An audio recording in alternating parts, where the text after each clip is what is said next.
राष्ट्रीय हरित लवादाकडून स्थगिती देण्यात आलेली आहे। शहरातील सर्वच भागातील वृक्षतोडीला 28 एप्रिलपर्यंत स्थगिती देण्यात आली। आज राष्ट्रीय हरित लवादासमोर झालेल्या सुनावणीत हा निर्णय घेण्यात आला। तपोवनसह शहरातील सर्वच भागातील वृक्षतोडी विरोधात पर्यावरण प्रेमींनी याचिका दाखल केली होती। याचिकेवरील सुनावणी दरम्यान 28 एप्रिलपर्यंत महापालिका प्रशासनाला प्रतिज्ञापत्र सादर करण्याचे आदेश देण्यात आले। पुढील सुनावणी जी ती 28 एप्रिलला होणार आहे।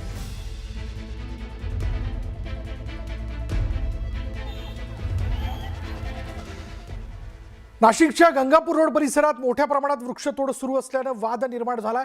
काल वृक्षप्रेमींनी आंदोलन करत या वृक्षतोडीला विरोध केला, तर काही स्थानिक नागरिकांनी रस्त्यावरील झाडं हटवण्याची मागणी करत या कारवाईचं समर्थन केलं। दरम्यान या प्रकरणाची दखल घेत हरित लवादाने गंगापूर रोडसह नाशिक शहरातील वृक्षतोडीला स्थगिती दिल्याची माहिती समोर आली आहे। मात्र लवादाचा आदेश आल्यानंतरही काही ठिकाणी वृक्षतोड सुरूच असल्याचा आरोप होत असून हा न्यायालयाचा अवमान असल्याचं म्हणत वृक्षप्रेमींनी तीव्र नाराजी व्यक्त केली आहे।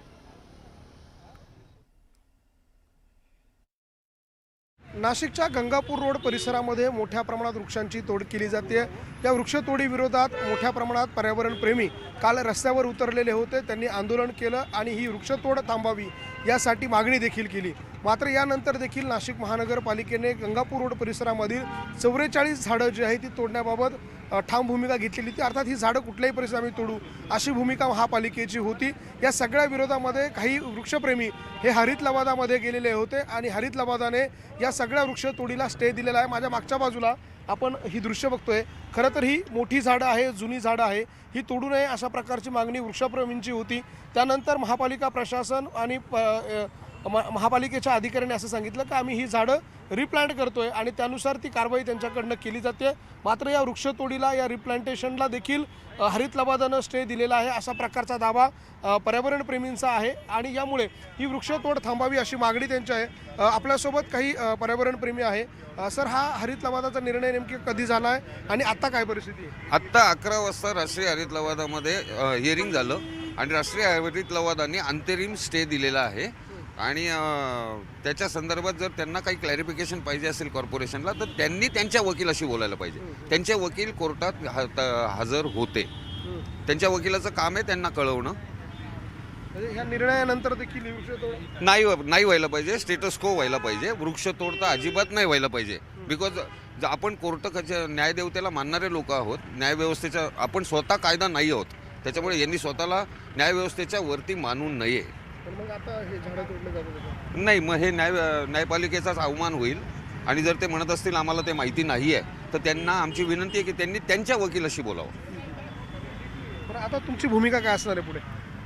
आता न्यायपालिका जे काही निर्णय देईल, ही ॲक्च्युली प्रोसिजर हायकोर्ट सुप्रीम कोर्टने वाचवलेली झाडं होती। त्याच्यात त्यांना प्रोसिजर वाईज त्यांना परमिशन मागण्यासाठी कोर्टाकडे जाणं अपेक्षित होतं, त्याच्याऐवजी त्यांनी स्वतःच तोडायला घेतले, त्याच्यामुळे कोर्टाने हा निर्णय घेतला।